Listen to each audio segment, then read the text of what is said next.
Praise the Lord dear all brothers and sisters. బాగున్నారు కదా? చాలా బాగున్నారు అనుకుంటా. అయితే చాలా సార్లు బాగున్నట్లుగానే ఉంటూ ఉంటారు, నమ్మకాన్ని కోల్పోతూ ఉంటారు కదండి.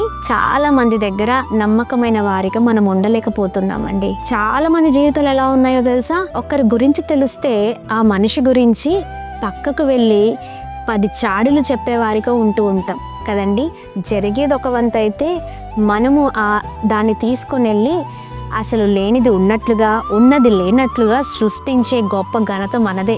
అలాంటి వారిగా ఉంటూ ఉంటాం. అలాంటి జీవితాలు ఎందుకు పనికిరాని జీవితాలండి. అందుకనే ఈ సామెత మీ అందరి కొరకే, మనందరి కొరకే. సామెతల గ్రంథం 11వ అధ్యాయం 13వ వచనం. కొండగాడే తిరుగులాడువాడు పరుల గుట్టు బయట పెట్టును, నమ్మకమైన స్వభావము గలవాడు సంగతి దాచును. Praise the Lord. అద్భుతకరమైన మాటలు కదా. అవునండి, ఈ రోజున కొండగాడు ఏం చేస్తూ ఉంటాడు? తిరుగులాడుతూ అందరి గుట్టులు బయట పెడుతూ ఉంటారు కదండి. అలాంటి జీవితం మనకొద్దండి. నమ్మకమైన వారిగా ఉందాం, సంగతి దాచిపెట్టే వారిగా ఉందాం. ఈ రోజున నమ్మకమైన జీవితం ఉందంటారా? నమ్మకమైన జీవితం లేదండి.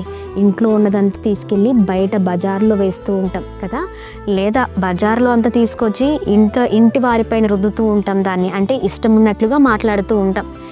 ఇలాంటి జీవితాలు వద్దండి. నువ్వు ఎక్కడున్నా, ఏ పని చేస్తున్నా, ఏ బిజినెస్లో అయినా, ఆఫీస్లో అయినా, నువ్వు ఎవరి మధ్యలో ఉన్నా, ఎక్కడ ఉన్నా నీతిగా బ్రతకడానికి ప్రయత్నిస్తే ఆ నీతిమంతులను ప్రభు గొప్ప చేస్తారు. ఆమేన్. పరుల గుట్టు బయట పెట్టేవారిగా కాదు, కానీ నమ్మకమైన వారిగా బ్రతుకుదాం. Praise the Lord. God bless you all.